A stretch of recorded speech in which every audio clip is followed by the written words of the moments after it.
नमस्कार, the daily show में आपका स्वागत है। मैं हूं मुकेश कुमार। दोस्तों, सरकार द्वारा कोविंद कमेटी की सिफारिशें मंजूर कर ली जाने के बाद वन नेशन वन इलेक्शन को लेकर बहस फिर से गर्मा गई है।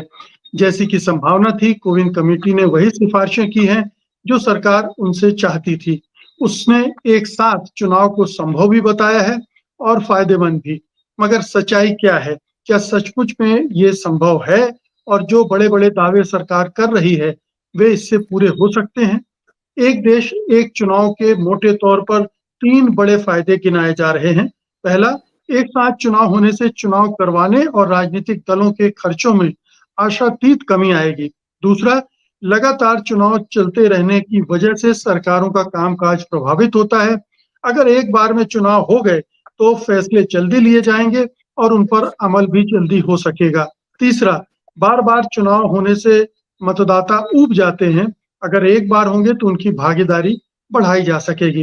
लेकिन वन नेशन वन इलेक्शन का विरोध करने वालों का कहना है कि ये दावे हकीकत से बहुत दूर हैं। बहरहाल, इस मुद्दे का दूसरा पक्ष ये है कि इसके लिए संविधान में जो बदलाव करने होंगे, क्या वे संभव हो पाएँगे? अगर धक्का मारकर करवा भी लिए गए, तो क्या वे अदालत में टिक पाएँगे? एक इसका एक तीसरा पक्ष व्यावहारिकता को लेकर है। क्या इतने बड़े देश में तीनों स्तर के चुनाव एक साथ करवाना संभव होगा? इसके लिए प्रशासनिक और सुरक्षा प्रबंधों को कैसे का इंतजाम होगा? और क्या इसे भविष्य में उसी तरह से जारी किया जा सकेगा? क्योंकि हम एक प्रयोग पहले देख चुके हैं। आज़ादी के बाद करीब 17 साल तक 15-16 साल तक वन नेशन वन इलेक्शन होते रहे, फिर बाद में वो साइकिल गड़बड़ा गया। तो क्या ये संभव होगा आगे भी जारी रखना? वन नेशन वन इलेक्शन के इन तमाम पहलुओं पर बातचीत करने के लिए हमारे साथ हैं चुनाव आयोग के पूर्व मुख्य चुनाव आयुक्त डॉक्टर एस वाई कुरैशी। आपका कार्यक्रम में बहुत-बहुत स्वागत है कुरैशी साहब। नमस्कार। मेरा पहला सवाल है, ये पहले इसके फ़ायदों को नाप-तौल लिया जाए क्योंकि लोगों को इसमें बहुत आकर्षण दिख रहा है, बहुत सारे लोगों को कि अगर ये हो जाए तो बहुत सारी समस्याओं से निजात मिल सकती है। पहला तो ये कि क्या इससे सचमुच में चुनाव का खर्चा कम होने वाला है? राजनीतिक दलों का खर्च कम होने वाला है? देखिए, चुनाव का खर्चा कम होने की संभावना तो है, क्योंकि जब हम इलेक्शन कमीशन एक बंदोबस्त करती है, 10 लाख पोलिंग स्टेशन बनाती है और मशीनें खरीदी जाती हैं, स्टाफ इतना कोई 1.5 करोड़ के करीब स्टाफ है, उसको ट्रेनिंग दी जाती है और सिक्योरिटी बंदोबस्त है, वो सारा करके एक बूथ पे क्रिएट करता है जिसपे आप जाके वोट दे सकें। अब जब एक बूथ को सिक्योर बूथ बना के एडिक्वेटली स्टाफ्ड करके जब बना दिया, तो अब आप वोट देने अंदर गए तो एक वोट मशीन को बटन दबाने के बजाय तीनों पे दबा दिया, तो उस हिसाब से तो खर्चा कम होता है जो बार बार मैंने। लेकिन मैनेजमेंट ऑफ इलेक्शन का जो एस्टिमेट किया गया है ना, वो सिर्फ 4,500-5,000 करोड़ ही है। लेकिन जिस बड़े खर्चे की बात हो रही है कि जो पॉलिटिकल पार्टीज और कैंडिडेट खर्च करते हैं, और 2019 में सेंटर फॉर मीडिया स्टडीज ने जो रिपोर्ट दी थी, तो वो हर इलेक्शन के बाद रिपोर्ट देते हैं, तो उन्होंने 60,000 करोड़ का एस्टिमेट किया था। 60,000 करोड़ कि जी ये खर्चा बहुत है, इसलिए क्यों घटाया जाए। अभी उनकी रिपोर्ट इस इलेक्शन के बाद नहीं आई है अभी तक, लेकिन जो उड़ रहा है हवाओं में कि ये 1 लाख का करोड़ उनका शायद एस्टिमेट बनता हुआ लग रहा है ना। इसको कम करने की बात हो रही है, तो मैं समझता हूँ कि ये इसको कम करना कोई बहुत अच्छी चीज नहीं है। मेरे हिसाब से ये खर्चा तो बहुत अच्छी चीज है, क्योंकि ये खर्चा क्या है, पॉलिटिकल पार्टी जो खर्च कर रही है गरीबों को जा रहा है। वो कोई ऑटोमोबाइल वाला और ऑटो रिक्शा वाला होगा, कोई पोस्टर लगाने वाला होगा, कोई पेंटर होगा, ये उन गरीबों को ये पैसा जाएगा। जो वर्कर डोर टू डोर जाते हैं, तो ये इलेक्शन का जो ये खर्चा है उस लिहाज से इकोनॉमी के लिए तो अच्छा ही है, क्योंकि उसमें कोई हरकत रहती है और पॉलिटिशियन का अच्छा या बुरा पैसा रिसाइकिल होता है। तो इसलिए इसकी दोनों डिबेट। दूसरे जो आपने ओपनिंग रिमार्क में जैसे कहा था ना कि ये तो बहुत सारी रिपोर्टें 30-40 साल से चली आ रही हैं जो हमारे ये जो कोविंद कमेटी ने अपनी रिपोर्ट में कहा भी है कि ये तो डिमांड कोई मोदी जी की ओरिजिनल नहीं है, तो सालों से चल रही है। तो उन्होंने तो ये बताने के लिए कि बड़ा अच्छा प्रस्ताव है और इसको कर देना चाहिए। मैं इसको उल्टा करना चाहूंगा कि जो ये प्रस्ताव जो 40 साल से चला आ रहा है और बार बार जिक्र हुआ है और आज तक हम नहीं कर पाए, तो श्योरली उसमें कुछ समस्या हो रही होगी। वो समस्या को समझना चाहिए कि आज तक अगर नहीं कर पाए तो आज भी वो समस्या हमारे सामने आएगी, जिसका हम अभी डिस्कशन में जिक्र करेंगे। जी, तो मैं पहले ये जो खर्च वाला मामला है, इसको और थोड़ा-सा इस पे डिस्कस करना चाहता हूँ। ये बताया जाता है कि भारत में जो खर्च है, वो दुनिया में सबसे कम है। सबसे सस्ता चुनाव भारत में होता है। करीब 1 अमेरिकी डॉलर प्रति वोटर के हिसाब से खर्च होता है। क्या ये खर्च इतना बड़ा है अपनी डेमोक्रेसी के लिए, जिसको जिसमें कटौती करके हम कहीं कोई कंप्रोमाइज़ करें? जी, बिल्कुल ये बात आपने ठीक कही। मैं कई दुनिया के कई देशों में इलेक्शन ऑब्जर्वर रहा हूँ। जैसे साउथ अफ्रीका, गरीब मुल्क है, वहाँ पे इतना मॉडर्न सिस्टम, क्योंकि उनको फंड करने वाले दुनिया भर की एजेंसीज और कंट्रीज, तो जगह-जगह हम जाते हैं तो काफ़ी एक्सपेंसिव सिस्टम है। हमारा तो बहुत ही सिंपल सिस्टम है। इसलिए अगर हम एक तो खर्चे को दो टुकड़ों में, जो जैसे मैंने बाँटा था कि एक तो इलेक्शन मैनेजमेंट पे जो एक्चुअल खर्चा होगा, जो सरकारी खर्चा है, पब्लिक खर्चा है, जो इलेक्शन कमीशन के द्वारा किया जाता है। दूसरा जो पॉलिटिकल पार्टीज करती हैं, तो उन दोनों को अलग-अलग समझना होगा। तो जो इलेक्शन मैनेजमेंट में खर्चा होता है वो वाक़ई सबसे सस्ता है। अभी तो आप बता रहे हैं डॉलर तो अब ऑलमोस्ट ₹100 का हो गया है, लेकिन हम अब से 10 साल पहले जब हमने किताब लिखी थी उस वक़्त तो ये 16 पैसे आता था, तो पर हेड समथिंग। तो लेकिन अगर ₹100 भी है या तो भी दुनिया का सबसे सस्ता मैनेजमेंट है। अब उस पे पॉलिटिकल पार्टीज और कैंडिडेट खर्च कितना कर रहे हैं, वो दूसरा इशू है, जिसके दो पहलू हैं कि क्या ये डिजायरेबल है, नंबर वन, क्या ये घटाया जा सकता है, जिसके ऊपर मेरी ओपिनियन ये है कि अगर वाकई आप घटाना चाहते हैं, मैं तो समझता हूँ घटाने की इसको जरूरत नहीं, लेकिन घटाना चाहे इसलिए जरूरी हो सकता है कि इसमें ब्लैक मनी बहुत यूज हो रही है। व्हाइट मनी है जो, देखिए कानून ने एक लिमिट रखी है कि एक कैंडिडेट एक एक्स अमाउंट से ज्यादा नहीं खर्च कर सकता। उसकी एक लॉजिक है। लॉजिक ये है कि हर शख्स इलेक्शन को लड़ना अफोर्ड कर सके, वरना सिर्फ अमीरों के बीच में ये लड़ाई रह जाती। तो उस लिमिट लेवल को प्लेइंग फील्ड। लेवल जी, प्लेइंग फील्ड इन्फोर्स करने के लिए उन्होंने एक लिमिट रखी। लेकिन जो हमारे यहाँ एक गलती या बेवकूफी हुई है कि उस लिमिट को अंडू कर दिया, बिल्कुल कैंसिल कर दिया, बेकार कर दिया कि पॉलिटिकल पार्टी जितना चाहे खर्च कर ले। अब आप और मैं 95 लाख रुपए लोकसभा के इलेक्शन पे हम खर्च कर सकते हैं। आप किसी पार्टी के हैं, मैं इंडिपेंडेंट हूँ, आपकी पार्टी आपके ऊपर 20 करोड़ खर्च कर देती है। मुझे 95 लाख में मैनेज करना है, तो लेवल प्लेइंग फील्ड तो डिस्टर्ब कर दी। तो और जो लॉजिक जिस कानून में थी, जिस वजह से लिमिट लगाई गई थी, वो लिमिट पार्टी पे क्यों नहीं लगाई गई? क्या लॉजिक है उसपे न लगाने की? और हमने जो अपना सिस्टम वेस्टमिंस्टर मॉडल यूके से बोरो किया था, यूके में पॉलिटिकल पार्टीज के ऊपर लिमिट है, उन पे हो सकती है तो हमें भी लगा देनी चाहिए। और ये तो 1 मिनट का सोल्यूशन है सरकार के हाथ में। सरकार कल ऑर्डर कर दे कि जी पार्टी भी इतने 95, अगर प्राइवेट इंडिविजुअल खर्च करे उतने 95 हम उसको दे देंगे, तो एकदम 60,000 करोड़ से घट के 6,000 करोड़ हो जाएगा। अगर सिंसियरली प्रपोजल का मकसद ये था, नियति ये थी। वो अब जब नियति दूसरी है तो इसको बात करने को तैयार नहीं है इस इशू पे। दूसरी बात ये है कि कहने को तो एक साथ इलेक्शन होंगे, लेकिन चुनाव का खर्च क्या सचमुच में कम होगा? पॉलिटिकल पार्टी तो और पैसे इकट्ठा करके और ज़्यादा खर्च करके और कॉम्पिटिटिव बनाते जाएँगे।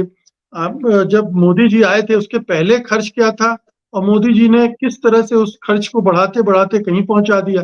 तो क्या बिल्कुल। ये पॉलिटिकल पार्टी पर अंकुश नहीं लगेगा, कैंडिडेट पे अंकुश नहीं लगेगा या पब्लिक फंडिंग का मुझे पता नहीं कितना व्यावहारिक है, वो आइडिया ज़्यादा कारगर हो सकता है। आपको मेरा सीधा सा सवाल ये है कि ये एक तरह का खुशफहमी है कि अगर ये हो जाएगा तो पॉलिटिकल पार्टी का भी खर्चा कम हो जाएगा। देखिए, तो ये कहते हैं साइमल्टेनियस इलेक्शन से खर्चा पॉलिटिकल पार्टीज का कम होगा और कैंडिडेट का, ये तो थोड़ा बहुत कम होगा, बहुत ज्यादा नहीं। क्योंकि एक सरपंच का इलेक्शन लड़ रहा है, वो अपना खर्चा करेगा। एक विधानसभा के लिए लड़ रहा है, वो अपना खर्चा करेगा। एमपी के लिए कैंडिडेट है, वो करेंगे। तो सारे कैंडिडेट तो अलग अलग हैं, वो सब अपना अपना खर्च करेंगे। सिर्फ ये है कि पार्टी जो इनके लिए कि ओवरऑल कोई कांग्रेस पार्टी है कि बीजेपी है कि वो माहौल बांधने के लिए जो खर्चा कर रही है, वो उन्होंने माहौल बना दिया, तो उसका तीनों टीयर पे असर पड़ जाएगा। तो थोड़ा बहुत उसमें कमी की गुंजाइश हो सकती है। लेकिन सबसे ज्यादा खर्चा, जैसे आपने ठीक पॉइंट आउट किया, तो वो तो उसी में हो रहा है। और फैक्ट ये है, आप इस पॉइंट पे जो ऑब्जर्व दे रहे हैं कि इलेक्शन में जो खर्चा है वो देश के जो करप्शन है, ये उसके फाउंटेन है, ये उसके the mother of all corruption इस इलेक्शन में जो एक्सपेंडिचर होता है। क्योंकि अगर आप करोड़ों रुपए खर्च करेंगे तो फिर आप करोड़ों रुपए बनाने के चक्कर में पड़ेंगे। आप 20 करोड़ रुपए खर्च करके इलेक्शन जीत के आए, मंत्री बन गए, तो आप अफसरों को बुला के कि भैया मैंने 20 करोड़ खर्च किया, मुझे वापस लौटाना है, किसी से उधार लिया था, किसी से कुछ लिया था, मुझे हफ्ता बांध दो। तो जो ये हफ्ते बनते हैं वो बेसिकली कुछ प्रो की वजह से बनते हैं। तो ज्यादा एक्सपेंडिचर मीन फिर इनकम की तलाश, इनकम करने के लिए हर किस्म के हरबे इस्तेमाल होते हैं, और मेनली वो करप्शन होती है। इसीलिए पाबंदी के लिए पॉलिटिशियन नहीं, पॉलिटिकल पार्टीज ने कई बार इस इशू को उठाया, पार्लियामेंट में उठाया, पार्लियामेंट की कई कमेटियां बैठी इस पे, कई कमेटियां। और आखिरी कमेटी 1999 में थी, उसने भी ये कहा कि इसका एक ही इलाज है कि पब्लिक फंडिंग ऑफ इलेक्शन शुरू कर देते हैं, वो भी पार्शल, यानी कि पूरा पार्शल हम कर दें। लेकिन उसके साथ उन्होंने एक ऐसी शर्त लगा दी जो इम्पॉसिबल हो गई, जिस वजह से आज तक ये हो नहीं पाया। उन्होंने कहा कि ये पब्लिक फंडिंग हम जब ही दें जब पॉलिटिकल पार्टीज के जो में इंटरनल डेमोक्रेसी हो जाए। क्योंकि बिल्कुल ये घर की पार्टी है, जिस तरह चाहे वो चला रहे हैं, और उसको स्टेट फंड करे, हम जनता मेरा आपका टैक्स का पैसे से वो फंड किया जाए, तो ये नहीं चलेगा। इसलिए इंटरनल डेमोक्रेसी आज तक हो नहीं पाई।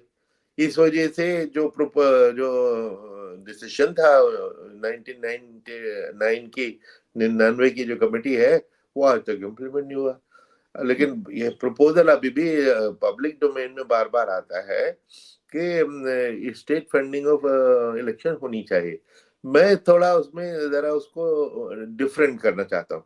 मैं कहता हूँ कि स्टेट फंडिंग ऑफ इलेक्शन नहीं कामयाब होगी, क्योंकि इलेक्शन में व्हाइट मनी हमारा इतना इशू नहीं है, ब्लैक मनी जो इसमें है वो हमारा इशू है। आपको अगर हम चेक से 95 लाख दे भी दें कि साहब आपका 95 लाख लिमिट है, ये लो हमसे चेक लो और इलेक्शन लड़ो, अब आपको ब्लैक मनी और लाके, क्योंकि अपने कॉम्पिटिटर के ऊपर आपने सबकत हासिल करनी है, तो आप ब्लैक मनी इसमें लेके आएंगे। ब्लैक मनी रोकने के लिए इलेक्शन एक्सपेंडिचर के बजाय मेरी जो फॉर्मुलेशन है कि पॉलिटिकल पार्टी की फंडिंग होनी चाहिए, और वो उसको मॉनिटर करना आसान है। क्योंकि जो मैंने फॉर्मूला सजेस्ट किया है, बार बार सजेस्ट किया है कि हर वोट जो आपको मिलता है उसके ऊपर हम आपको 100 रुपए देते हैं ना। ये इसके कैलकुलेशन में बता दूं, पिछले इलेक्शन में जैसे सपोज 65 करोड़ वोट पड़े, तो 100 रुपए के हिसाब से 6500 करोड़ हमें देने पड़ेंगे। 6500 करोड़ हम सभी पार्टियों में बेस्ड ऑन देयर परफॉर्मेंस। ये परफॉर्मेंस ऐसा है कि दुनिया की हर फिगर फज हो सकती है, लेकिन इलेक्टोरल परफॉर्मेंस तो फज नहीं हो सकता। आपको को 100 वोट मिले तो 100 वोट मिले, 5000 वोट मिले तो 5000 मिले, उसमें 100 से मल्टीप्लाई करके आपको पैसे दे ले लीजिए। ठीक है, तो और उसके बाद total donation collection corporate funding को बैन कर दीजिए। फिर आप एक पैसा किसी प्राइवेट से नहीं ले सकते, क्योंकि कॉर्पोरेट फंडिंग ही सबसे ज्यादा इसका है। अब देखिए, जो एक मुहावरा है कि there is no free lunch. मैं आपको फ्री लंच अगर देता हूँ, जरूर उसके बदले मुझे कुछ आपसे बेनिफिट चाहिए। तो ये जो लोग डोनर्स होते हैं, ये इसके बदले क्या चाहिए? सीधी सी बात, क्विड प्रो को बदले में लाइसेंस चाहिए, कॉन्ट्रैक्ट चाहिए, बड़े बड़े बैंक लोन चाहिए जिसको लेके ये भाग जाएंगे, लंदन चले जाएंगे, भरे पड़े वहां पे 40 लाख करोड़ पिछले साल बैंक लोन राइट ऑफ किए गए। ये सब जो बदमाशी है, इसके जड़ में आप जाइए तो इलेक्शन में की फंडिंग है कि। और पिछले दिनों जब ये जो था इलेक्टोरल बॉन्ड का जब सुप्रीम कोर्ट के सामने वो फिगर आई तो पता लग गया कि जो इस बेईमान जिस चोर को पकड़ा तो पता लगा कि उसने इससे पहले या उसके बाद में 20 करोड़ 40 करोड़ डोनेशन दे दिए। तो इन डोनेशन को बैन करना पड़ेगा। और चूंकि वो पब्लिक फंडिंग हो गई, सीएजी ऑडिट होगा। हमने देखा सीएजी ऑडिट हम डिमांड करते चले आ रहे हैं पिछले 20 साल से, और कोई पार्टी सीएजी के लिए तैयार नहीं होती। अपना पार्टी कार्डर का जो कार्ड होल्डर है उस ऑडिटर को 30-30 साल से इन्होंने ऑडिटर बना रखा है। उस ऑडिटर का काम सिर्फ व्हाइट वॉश करना होता है, लिपोपोती करके वो आपको ट्रूथ पता ही नहीं चलेगा कि कहाँ से पैसा आया और कहाँ पे इन्होंने खर्च किया। तो सीएजी का ऑडिट के नाम से इनको बड़ा बुरा लगता है। तो पब्लिक फंड होगा तो सीएजी का ऑडिट भी होगा। तो जो आप वाइडर इशू में चले गए, जो पुराना इशू है, लेकिन इतना बस मैं बता देता हूँ कि चूंकि ये mother of all corruption root है, इसको डील करने के पे डिबेट बड़ी तेजी से होनी चाहिए। और जो मेरे जो सुझाव है ये कोई इतना ओरिजिनल भी नहीं है। 70 मैंने अपने कई बार इस पे आर्टिकल लिखे हैं, 70% देशों में ऑलरेडी ये स्कीम लागू है। अगर वहां पे काम नहीं कर सकती है तो हमारे यहाँ क्यों नहीं करेगी? बात ही नहीं करते। कितनी बार लिखा, कोई डिबेट करें, कोई डिस्कस करें, कमेंट करें, आर्ग्यू करें, इसको रिजेक्ट करें, बोले तो सही, क्योंकि कंफ्यूजन से फायदा उठाते हैं। बिल्कुल। अब मेरा दूसरा सवाल इसी से जुड़ा ये है कि कहने को तो ये एक साथ इलेक्शन की बात कर रहे हैं, लेकिन पता नहीं कितने राज्यों में सरकारें गिरेंगी, गिराई जाएंगी, मध्यावधि चुनाव होंगे। हो सकता है कि केंद्र में भी यही हाल हो, वहां भी मध्यावधि चुनाव की जरूरत पड़े। आपने टर्म फिक्स कर दिया है, लेकिन इस बीच में पता नहीं कितने और इलेक्शन होंगे, तो हम वापस वहीं पहुंच जाएंगे। जी नहीं, ये आपने जो बात कही है मैंने बीसियों बार इसके फेवर में जो सुनी कि देखो भाई पहले 15 साल तो साइमल्टेनियस इलेक्शन होता ही था। बिल्कुल ठीक बात है, हिस्टोरिकली ठीक है, लेकिन उसके बाद ये स्टैगर क्यों हो गया? वो भी तो रियलिटी है, वो भी तो हिस्ट्री है। तो जो चीज 15 साल के बाद हो गई थी वो फिर दोबारा, आज से आप फिर दोबारा साइमल्टेनियस शुरू कर दीजिए। समझ लीजिए 1950 आपने दोबारा रिपीट कर दिया, लेकिन 1962 तो दोबारा आएगा, फिर वही चीज होगी। आपने ठीक कहा कि मध्यावधि चुनाव होंगे। और तो और ये जो कोविंद कमेटी है इसने भी इसको डील किया और सुझाव जो दिया है बड़ा अजीब सा सुझाव दिया है। क्या दिया है? उन्होंने कहा कि मध्यावधि चुनाव तो अगर कोई सरकार गिरती है तो चुनाव तो होगा। तो भैया कहाँ गया तुम्हारा साइमल्टेनियस इलेक्शन? ये तो अलग इलेक्शन हो गया, लेकिन रिमाइंडर ऑफ द टर्म के लिए होगा, जितने टर्म बाकी है सिर्फ उसके लिए होगा। तो इसमें एक और फ्लॉ है कि मैं 5 करोड़ 10 करोड़ खर्च करता हूँ, जहां लगे खर्च करने नहीं चाहिए, वो सब इलीगल खर्च होते हैं कि 5 साल के टर्म के लिए। अब उतने अमाउंट में 2 साल की टर्म जो बची हुई टर्म है उसके लिए खर्च करूंगा। तो अगर आपने मध्यावधि चुनाव खुद ही एडमिट कर दिया कि वो तो होगा, तो फिर साइमल्टेनियस इलेक्शन आपने कहां से करा दिया? तो ये मैं तो हैरान रह गया इस किस्म की अजीब अजीब रिकमेंडेशन उसमें देख के। जी, और तीसरा इसी से जुड़ा सवाल ये है कि जो लोकल बॉडीज के इलेक्शन है वो साथ में नहीं होंगे, वो 100 दिन बाद होंगे। तो करेक्ट। वो एक अलग मुद्दा है, वो एक साथ हो भी नहीं रहे हैं, वहां अलग खर्च होना ही होना है।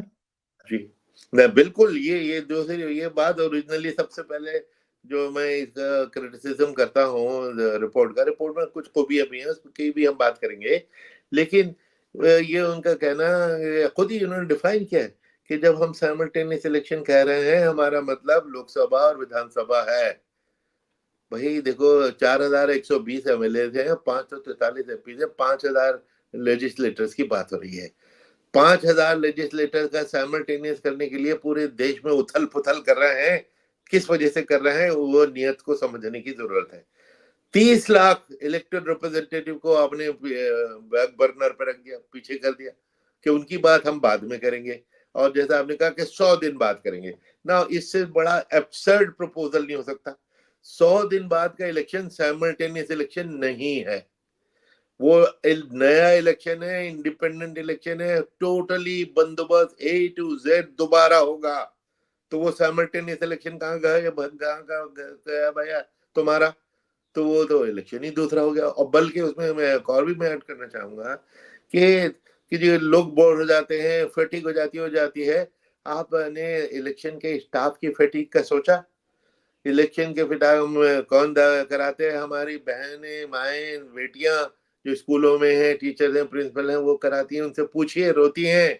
तो अभी दुनिया की सबसे बड़ी मैनेजमेंट एक्सरसाइज है इंडिया का इलेक्शन, अभी करके हमारी थकन उतरी नहीं है, और 3 महीने के अंदर उनको दोबारा उन्हीं इलाकों में जिसमें माओइस्ट एरिया हो सकते हैं, नॉर्थ ईस्ट है, बॉर्डर एरिया है, उसमें दोबारा भेजा जा रहा है। भाई दोबारा करो, अभी उनकी थकन उतरी नहीं। तो इसलिए साइमल्टेनियस इलेक्शन के नाम पे ये दो अजीब प्रपोजल का आना कि मिड टर्म इलेक्शन तो होगा, पंचायत के इलेक्शन 100 दिन बाद होगा, क्या मतलब हुआ? What is simultaneous election then? तो इतनी हाई पावर्ड कमिटी, इतने काबिल, इतने दिमाग, और ये सजेशन दिया है। तो इसमें जो मैं समझता हूँ कि जो एक सरकार ने अपने गलती की थी जो आपत्तिजनक बात कि उसमें फॉर्मर राष्ट्रपति कोविंद जी को इन्वॉल्व करना, उनको प्रेसिडेंट बनाना, ये सोच के कि वो बहुत शरीफ आदमी, बहुत रेस्पेक्टेबल आदमी है, वो अगर कहेंगे तो सब लोग मान लेंगे। ऐसा नहीं होता। मेरिट पे हर रिकमेंडेशन जानी जाएगी। जैसे 2 का तो हमने रिकमेंडेशन के चिथड़े उड़ा ही दिए। और इस पे मैं आपको याद दिलाना चाहूंगा कि 20 साल पहले क्रिकेट में एक दफा जो बैटिंग वेटिंग के कुछ कंट्रोवर्सी हुई थी, उस पे एक बीसीसीआई ने कमेटी बनाई, फॉर्मर चीफ जस्टिस चंद्रचूड़ साहब की वो इन्वेस्टिगेटिव टीम के चेयरमैन बनाए गए। वो चीफ जस्टिस रिटायर हुए थे, उन्होंने सोच के बनाया कि भाई ये तो चीफ जस्टिस थे। अरे भाई, पावर में जब होते हैं, खुद कुर्सी पे होते हैं, तब है वो चीफ जस्टिस। रिटायरमेंट के बाद फॉर्मर चीफ जस्टिस है, यानी ऑर्डिनरी सिटीजन है। तो उन्होंने जो रिकमेंडेशन दी, क्योंकि कोर्ट में बैठ के तो हर किस्म की जो जजमेंट दे दीजिए, गलत भी है तो भाई वो लॉ बन जाती है, और 50 जजमेंट गलत होती है, बिल्कुल अपसेट होती है, कोर्ट ही उनको लेटर ऑन बदल देती है। जो उन्होंने जो उसमें रिकमेंडेशन दी, उसके ऊपर आप निकाल के देख लीजिएगा हिस्ट्री, इतनी उनको गालियां पड़ी कि ये साहब ये क्या ऑफेंसिव गालियां, क्योंकि उस वक्त उनको protection of chief justice of India तो हासिल नहीं थी, और क्रिकेट का एक्सपर्टीज कोई नहीं था। तो इसी तरह कोविंद जी के अध्यक्षता में अगर बनी है, तो क्या हम इसमें फॉल्ट फाइंडिंग नहीं करेंगे? ये हम भूल के भाई इसका अध्यक्ष कौन था, हम तो देखेंगे कहा क्या है उन्होंने, रिकमेंडेशन क्या है, उसमें कितना मेरिट है, कितना उसमें उसको प्रैक्टिकल है, ये एग्जामिन करेंगे। और ये 2 चीजें तो मैंने आपको अभी बताई हैं। एक तीसरी चीज जो किया जाता है वो ये है कि चुनाव होते रहते हैं और सरकारें ठप पड़ जाती हैं। चुनाव आचार संहिता लागू होती है, सरकार फैसले नहीं ले पाती है, और जो फैसले ले चुके होते हैं उन पे भी अमल रुक जाता है।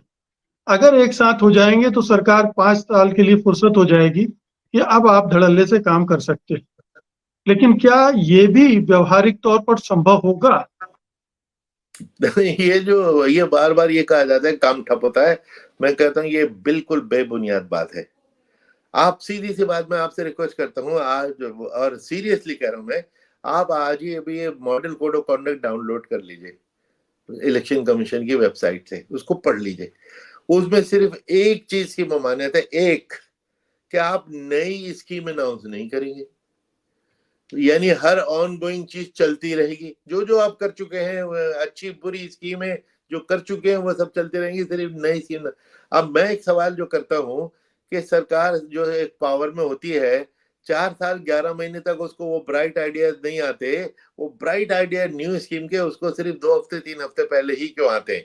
क्योंकि ताजा ताजा वोटर के माइंड में होगा, उसको लुभाने के लिए वो प्रपोजल 6 महीने पहले आपने किसी वोटर को कुछ दे दिया तो वो भूल जाएगा, तो इसलिए 2 हफ्ते पहले ही देना है। और वो 2 हफ्ते पहले आप दे नहीं सकते कि जी मॉडल कोड लग गया। इलेक्शन कमीशन को कोसते हैं, मॉडल कोड को कोसते हैं कि साहब हम तो इतनी अच्छी चीजें करने चाहते थे। अरे भाई तुमको मालूम है इलेक्शन की डेट मुकेश जी 5 साल पहले पता होती है। कैसे तय होती है? नए हाउस के पहले सेशन की पहला डेट जो है वहां से वो टर्म शुरू होती है। वो तो सबको मालूम है कि हर स्टेट का इलेक्शन कब ड्यू है, आप उससे 15 दिन पहले अनाउंसमेंट कर दीजिए। वो आपको बाद में ही करनी है, मॉडल कोड के बाद ही करनी है, बल्कि उस मॉडल कोड की उल्लंघना भी करनी है क्यों अगर कर सकते हैं तो। और होती रही है जिसपे इलेक्शन कमीशन कमजोर साबित हुआ कि उल्लंघना पे कोई उनको अकाउंटेबल नहीं बना पाया, तो इसलिए काम रुक जाना ये बिल्कुल गलत है। हर नॉर्मल चीज चलती रहती है। फिर ये कि पॉलिटिशियन का काम, पॉलिटिशियन का तो काम ही इलेक्शन लड़ना, इलेक्शन जीतना है कि जी वो इलेक्शन को इतना इरेलेवेंट कर दें कि जी हम इलेक्शन के लिए हमारे पास टाइम नहीं पड़े।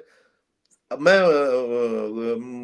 है गुस्ताखी, लेकिन मैं ये अर्ज करना चाहूंगा कि कर्नाटक इलेक्शन में जो मैंने पढ़ा था सब्जेक्ट टू करेक्शन, प्रधानमंत्री जी 34 बार गए।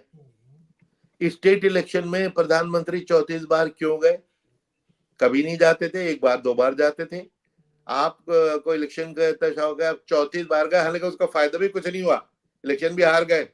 अरे बल्कि एक आध बार मैंने ये कई 2-3 दिन से चूंकि ये चल रहा है, कुछ लोगों के मुंह से सुना कि प्रधानमंत्री को इतना नहीं जाना चाहिए, उनको दफ्तर में बैठ के अपने काम करने चाहिए। वो खुद ही अपना काम छोड़ के अगर छोटे छोटे इलेक्शनों में भी जाने लग जाएं कि जी उनकी शक्ल देख के वोट मिल जाएगा, कर्नाटक में तो उनके उसका तो फायदा भी नहीं हुआ।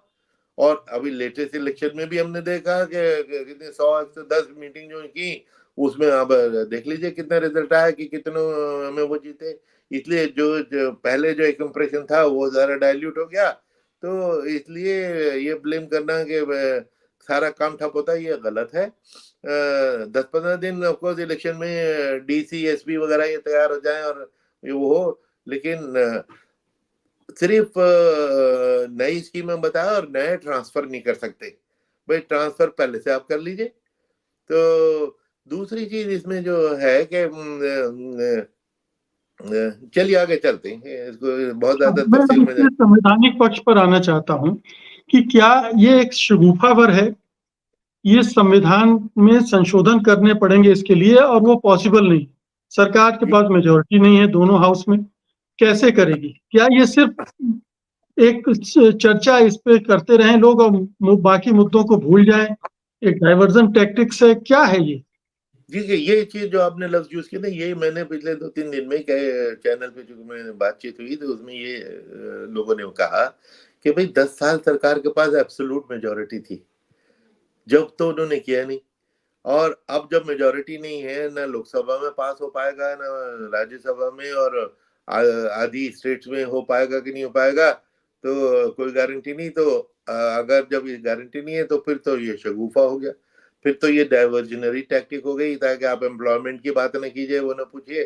3 दिन से हम लोग पूरा मीडिया क्या डिस्कस कर रहा है, 1 नेशन 1 इलेक्शन।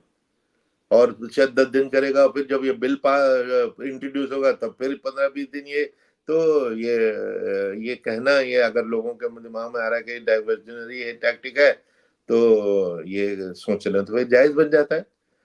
जो करना था क्यों नहीं किया। लेकिन आपको को मैं याद दिला दूं कि मोदी जी ने ओरिजिनली जो बहुत अच्छा वो कहा था 2014 में कि भाई मैं इसके ऊपर नेशनल डिबेट चाहता हूं और कंसेंसस चाहता हूं।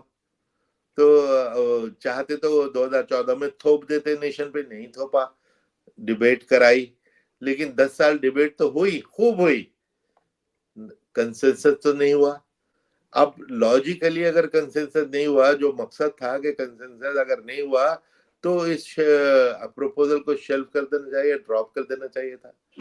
लेकिन उल्टा ये क्या कि कंसेंसस जाए भाड़ में, मैं तो इसको करके रहूंगा।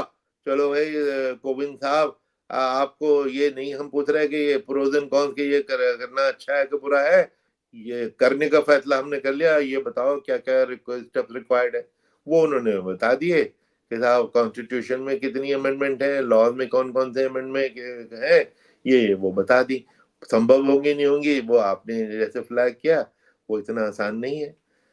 हालांकि अभी हम उस पर नहीं आए हैं कि क्या वो इसका फेडरलिज्म पे क्या असर पड़ेगा, मैं कॉन्स्टिट्यूशनल उसी पर आ रहा था कि अगर आप इस तरह के संशोधन के लिए जाएंगे तो जो राज्यों के अधिकार हैं, केंद्र वो भी हड़प लेना चाहता है।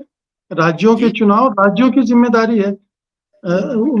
तो ये केंद्र सरकार कैसे ले सकती है इसका फैसला?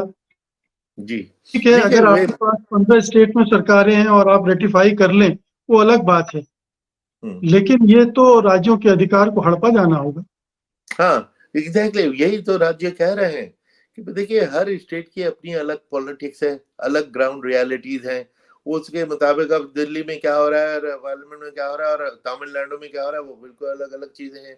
अब अगर आप बिल्कुल उन सबको लिंक कर दें, पार्लियामेंट में किसी पार्टी ने छोड़ दिया और सरकार माइनॉरिटी में गिर गई, सपोज हमने साइमल्टेनियस इलेक्शन करा लिए दोबारा से, कॉन्स्टिट्यूशन में सारे उथल पुथल डंडा चला के करा लिया, और उसके बाद पार्लियामेंट वाजपेयी जी की सरकार 13 दिन में गिरी थी, एक पार्टी ने उनको डिच कर दिया था। तो अभी भी तो पार्टियां डिच करती रहती हैं, कब कर दें कौन सी कर दें क्या पता। तो लोकसभा अगर गिर गई तो 28 स्टेट में जो इलेक्शन हुआ एब्सोल्यूट मेजोरिटी से वो सारी पार्टियां आई, क्या उनको धोखे दिया हुआ साइमल्टेनियस इलेक्शन हम चूंकि कराते हैं, चलो दोबारा इलेक्शन में जाओ। ये कोई पैसा बचाया, मेहनत बचाई, उल्टी बढ़ा दी।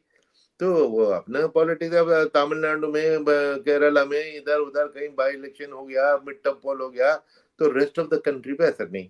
प्लस ये इंप्रेशन दिया जाता है कि कई बार सुना है कि देखो भारत में हर वक्त कहीं ना कहीं इलेक्शन चलता रहता है, जरूर चलता रहता होगा, लेकिन आपकी मुकेश जी आपकी सेहत पे क्या फर्क पड़ता है?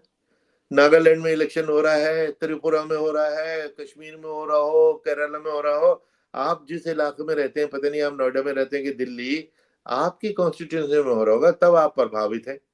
बाकी को तो नेबरिंग जिले में इलेक्शन हो रहा है, मुझे नहीं पता लगेगा।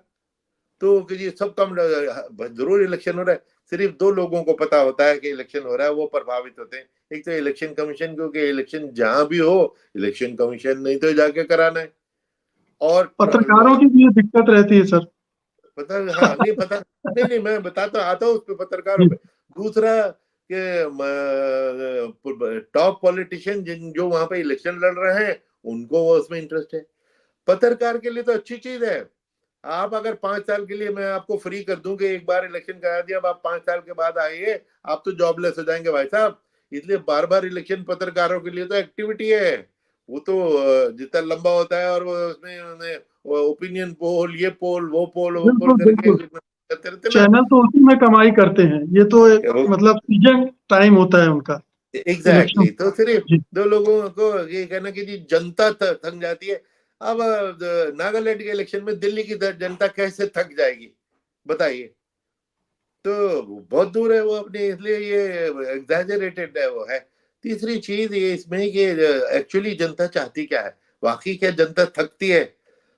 पिछले 20 साल का देखिए, 2010 में मैंने ही एक वोटर एजुकेशन डिवीजन बनाई थी ताकि वो वोटर टर्नआउट बढ़ाया जाए। बिहार का इलेक्शन अक्टूबर 2010 का highest turnout in history, history, और मोर विमेन वोटेड देन मेन। और उसके बाद से आप देखेंगे वो ट्रेंड बढ़ती ही जा रही है, वो टर्नआउट तो बढ़ता ही जा रहा है। कहाँ इससे फटीग नजर आ रही है? उस पे बड़ा लोग एतराज करते थे कि जो मॉडल कोड हम सख्ती से इम्पोज करते हैं कि देखो ये इन्होंने तो मौत जैसी खामोशी लागू कर दी, फेस्टिवल को किल कर दिया। भैया फेस्टिवल तो इससे होता है कितने लोग वोट देने आए, पिस्तौल चली, बम चला, वो थोड़ी फेस्टिवल होता है। इलेक्शन को पीसफुल कर दिया, वोट देने लोग पीसफुली आ रहे हैं, टर्नआउट बढ़ता बढ़ता बढ़ता चला जा रहा है, हाईएस्ट इन हिस्ट्री हो गया। और उसको तो फेस्टिवल तो वो है। तो इसलिए ये इस किस्म के जो प्रचार हैं ये बेबुनियाद होते हैं और लोगों को भड़काते हैं। लोग बेचारे भले होते हैं, वो उनको कुछ कुछ जहन में बात ये घर कर जाती है। कुछ और इसकी व्यवहारिक चुनौतियां हैं, जैसे एक है सिक्योरिटी का मामला। अब आप 4 राज्यों का चुनाव भी एक साथ करवाने से घबराते हैं, उसको दो दो में बांट देते हैं। कई कई राउंड में पोलिंग होती है। बंगाल में 7 राउंड में पोलिंग हुई थी। अब अगर स्टेट के इलेक्शन भी बंगाल में साथ में हो रहे होते, तो कितनी सिक्योरिटी की जरूरत पड़ती? पूरे देश में जब विधानसभा और लोकसभा के चुनाव एक साथ होंगे, तो क्या ये सिक्योरिटी के चैलेंजेस डील कर पाने की स्थिति में होंगी चुनाव आयोग? जम्मू जी कश्मीर, नॉर्थ ईस्ट, इतनी सारी समस्याएं हैं। जी। जी बिल्कुल आपने ये ठीक सवाल किया और पिछले 2-3 दिन से सभी चैनलों पे लोग यही सवाल कर रहे हैं कि जो एडमिनिस्ट्रेशन 4 स्टेट का इलेक्शन जो क्लब होने के लिए ड्यू था, अगले महीने ही वो इलेक्शन भी अनाउंस होने हैं, उनको साथ में नहीं करा पाया, तो वो पूरी कंट्री के को कैसे साथ करा पाएगा? वही जो आपने सिक्योरिटी इश्यूज ये सारे जो बताए, ये इसमें आएंगे। और दूसरे बल्कि मैं तो ये कहता हूँ इस जिसकी इसे मैं नियत पे क्वेश्चन मार्क लगाता हूँ कि एक इलेक्शन होता होता था, कहते हैं कि मॉडल कोर्ट से सारा काम ठप हो जाता है। तो अगर ऐसा जरूरत है तो हिमाचल और गुजरात का इलेक्शन पिछले 40 साल से हमेशा एक दिन होता था, एक दिन एक साथ होता था। पिछले 10 साल से आप क्या देख रहे हैं, उसको 20-25 दिन दूर कर दिया। क्यों कर दिया? और 25 दिन दूर का मतलब है कि 25 दिन तक मॉडल कोड लगा रहेगा, काम ठप रहेगा। एक तरफ आप उसको काम ठप होने की शिकायत करते हो, दूसरी तरफ खुद काम ठप कराते हो। ये जो साइमल्टेनियस इलेक्शन होता था उसको सेग्रीगेट कर दिया। क्यों कर दिया? कोई पूछे? आज तक तो हमने इसका जवाब सुना नहीं। तो इसलिए इसमें जो बेसिक इंटेंशन है, बेसिक इंटेंशन फ्रैंकली ये है कि जो हमारे जो सुप्रीम लीडर हैं वो इतने पॉपुलर हैं, नो डाउट। ये तो लोग उनको पहचानते हैं कि जब आप पंचायत का दूर किसी छत्तीसगढ़ में कहीं आप पंचायत का इलेक्शन भी में भी वोट देने गए तो आपके दिमाग में सरपंच का फोटो नहीं, आपके पास सुप्रीम लीडर का पिक्चर होगी और उस वजह से आप तीनों लेवल पे उसी पार्टी को वोट दे देंगे। मकसद ये है। तो और उसके जवाब में ये भी कहा जाता है कि नहीं नहीं नहीं ऐसा नहीं है, हमारा वोटर बड़ा समझदार है। ये कह के वोटर को फ्लैटर किया जाता है कि हमारा वोटर बड़ा समझदार है। वो उसी इलेक्शन में लोकसभा के लिए अलग कैंडिडेट को दे देता है और विधानसभा के लिए अलग को दे देता है, अलग पार्टी को दे देता है। और उसमें उड़ीसा की मिसाल दे दी जाती थी। एक स्टडी है जो मैंने आर्टिकल लिखा था और मेरी किताब जो है जिसका नाम है क्या, इंडियाज एक्सपेरिमेंट विद डेमोक्रेसी। इसमें सारे जो आर्टिकल मैंने पिछले सालों में अखबारों में लिखे हैं उनका कलेक्शन है और जिसमें साइमल्टेनियस इलेक्शन पे भी कम से कम 10 आर्टिकल है। उसमें एक स्टडी मैंने मेंशन किया है, इस वक्त याद नहीं है, मुझे नहीं आ रहा है एग्जैक्टली क्या थी, 20 साल की स्टडी वोटर बिहेवियर। उसमें देखा अगर साइमल्टेनियस इलेक्शन होता है तो 77% लोग वोट उसी पार्टी को दे देते हैं, यानी नेशनल पार्टी को दे देते हैं 77%। और अगर वो 1 महीने अलग कर दिया तो वो 70 से घट के 61% पे आ जाता है। और ज्यादा दूर कर दिया तो बिल्कुल ही उसकी रिलेशनशिप खत्म हो जाती है।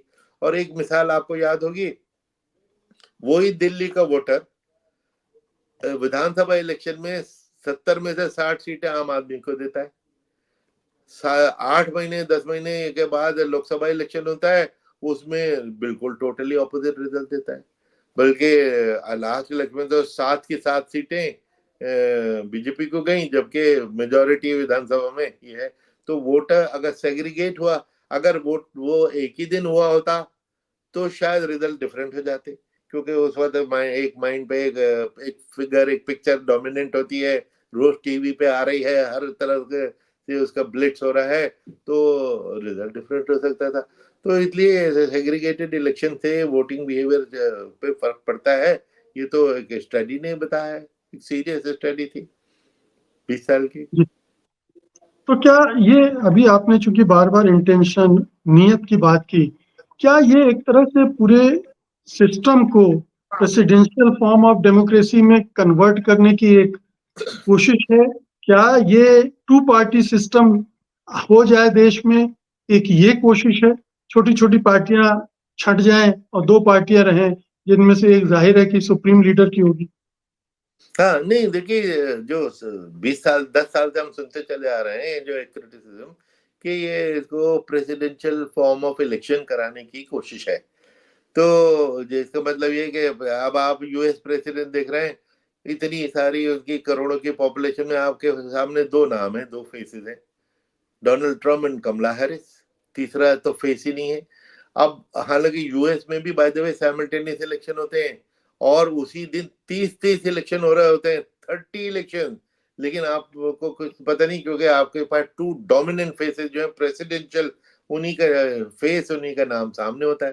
तो ये सिस्टम को लागू करने की शायद ये कोशिश है कि भाई हमारा मोस्ट पॉपुलर फेस जो है उसकी वजह से विधानसभा वाला भी हमको वोट मिल जाएगा, पंचायत वाला भी हमको मिल जाएगा। तो बेसिकली तो ये ही कहा जा रहा है कि 10 साल से मैं ये इसी को सुन रहा हूँ कि प्रेसिडेंशियल फॉर्म बंद करने की जरूरत, ये मंशा है। जी। कुरैशी साहब, मेरे पास जो सवाल थे मैंने पूछ लिए। कोई ऐसी चीज जो आप कहना चाह रहे हो इस उसके मुतालिक मुझसे छूट गई है तो कृपया उस नहीं पर बोलिए। नहीं, मैं एक दो पॉजिटिव चीजें बताना चाहूंगा कि ये रिपोर्ट, कोविंद जी की रिपोर्ट बड़ी अच्छी रिपोर्ट है। रिकमेंडेशन की क्वालिटी पे तो मैंने बात की, वो छोड़ दीजिए, लेकिन जिस तरह की इन्होंने डॉक्यूमेंटेशन की, रिसर्च बड़ी अच्छी की, डॉक्यूमेंटेशन कि इसकी पूरी हिस्ट्री जिसका हमने शुरू में हवाला दिया कि 30-40 साल से इसके ऊपर कई कमेटियां बैठी, वो कमेटियों की रिपोर्ट इसमें मौजूद है। और दूसरी चीज, बहुत ही ईमानदारी से इन्होंने जिस पार्टी ने मुखालफत की, किन अल्फाज में की, वर्बेटिम सब लिख दी है। तो फॉर एंड अगेंस्ट सारी आर्गुमेंट इसमें सब मौजूद है। तो ये बड़ी एक अच्छी रेफरेंस बुक और अच्छी हिस्टोरिकल डॉक्यूमेंट है, क्योंकि इसने हर चीज को ट्रूथफुली रिकॉर्ड कर दिया। लेकिन इसमें एक दो चीजें जो मिसलीडिंग है, जो मेरे आजकल 2 दिन के टीवी डिस्कशन से निकल के आई, मुझे दिमाग में भी नहीं आई थी, कि इसमें आया था कि 51,558 रिस्पॉन्सेज आए जनता से, जिसमें 80% ने इसको सपोर्ट किया। किसी ने एक बड़ा इंटरेस्टिंग पॉइंट मीडिया के किसी ने ये किया कि साहब ये फिगर इसलिए आई कि सिर्फ जवाब मांगे गए थे हिंदी और अंग्रेजी में। 23 लैंग्वेजेस में मांगते ना। फेडरलिज्म का इश्यू कौन उठा रहा है? साउथ इंडियन स्टेट्स, और यह जो भी हिंदुस्तान की इंडिपेंडेंट सारी स्टेट जो है नॉन हिंदी उनके, स्टेट्स। है ना, हर उन स्टेट्स को में ये क्वेश्चन मार्क है। उनसे उनकी लैंग्वेज में पूछते तो रिजल्ट दूसरा आता। हिंदी बेल्ट से आपने पूछ लिया, हिंदी बेल्ट का तो थिंकिंग ही डिफरेंट डिफरेंट है। तो नहीं, और इस एक्सरसाइज में जो पढ़ा लिखा upper caste, upper middle class, ये लोग पार्टिसिपेट करते हैं तो उनका एक व्यू बनता है इस तरह का, वो जी, प्रचार में आ जाते हैं। लेकिन अगर आप दलित, पिछड़ों, आदिवासियों से पूछेंगे तो शायद वो कुछ दूसरे तरह के रिस्पॉन्सेज आए। नहीं, और दूसरी देखिए, एक बड़े कहावत है कि जो चीज ठीक कर रही है उसको टिंकर करने के करना अच्छा नहीं होता। कि आप अपनी घड़ी के जी जरा देखो, मैं खोल के देखूं तो आप उसको खराब कर देंगे, पंखा खोल के जरा देखूं उल्टा जो कर रहा था। जो चीज चल रही है ठीक है तो चल रही है। और ये जो सिस्टम है, जब अम्बेडकर साहब ने कॉन्स्टिट्यूशन बनाया था और उनकी टीम ने पूरी दुनिया के कॉन्स्टिट्यूशन को स्टडी किया था, उनके सामने यूएस कॉन्स्टिट्यूशन भी था, प्रेसिडेंशियल फॉर्म ऑफ गवर्नमेंट भी थी, वो प्रेसिडेंशियल सिस्टम रिकमेंड कर सकते थे। लेकिन उसको न करके उन्होंने ब्रिटिश सिस्टम, यूके का सिस्टम, वेस्टमिंस्टर मॉडल चुना, क्योंकि हिंदुस्तान के जो लार्जनेस है और उसकी डाइवर्सिटी है, ऐसा कोई दूसरा दुनिया का देश नहीं है जिसमें इतनी डाइवर्सिटी हो। उस डाइवर्सिटी को करने के लिए ये कानून कॉन्स्टिट्यूशन बनाया। और पहला ही सेंटेंस इसका ये है, India is a union of states. इससे यूनियन ऑफ स्टेट्स, तो इसमें क्या चीज यूनियन इंपॉर्टेंट हुई कि स्टेट्स हुई? स्टेट्स आर दी एंटिटीज जो इकट्ठे आके उन्होंने अपने को यूनियन बना लिया। यूनियन अपने को तोड़ भी सकती है, जोड़ भी सकती है, लेकिन स्टेट्स की इंपॉर्टेंस इनमें ज्यादा हो गई। तो जो ये विच इज फेडरलिज्म, तो फेडरलिज्म को धक्का लगाने की कोशिश तो खूब हो रही है। पिछले दिनों में 2-3 महीने पहले चेन्नई में एक कॉन्फ्रेंस मैंने अटेंड की। वहां पे 3 फाइनेंस मिनिस्टर्स मौजूद थे। केरला के फाइनेंस मिनिस्टर, तमिलनाडु के फाइनेंस मिनिस्टर, एक से एक ब्राइट, एक से एक पढ़ा लिखा। तीसरे थे चिदम्बरम साहब। तो तमिलनाडु केरला के मिनिस्टर ने बताया, जो मोटी मोटी बात मैं बताऊं, कि जी 70% इनकम हम इनकम हमारी होती है, हम सेंटर को देते हैं। सेंटर वापस हमको 32% देती है, हालांकि फाइनेंस कमीशन के मुताबिक 41% देने चाहिए, 32 देने।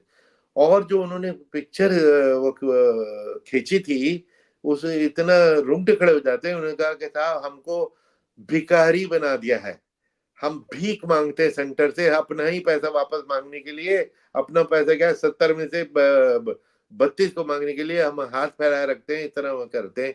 तो फेडरलिज्म के स्पिरिट को तो धक्का लग रहा है, और ये अंदर जो उनकी चोट है, किसी न किसी उसमें कभी विस्फोट हो सकता है उसका।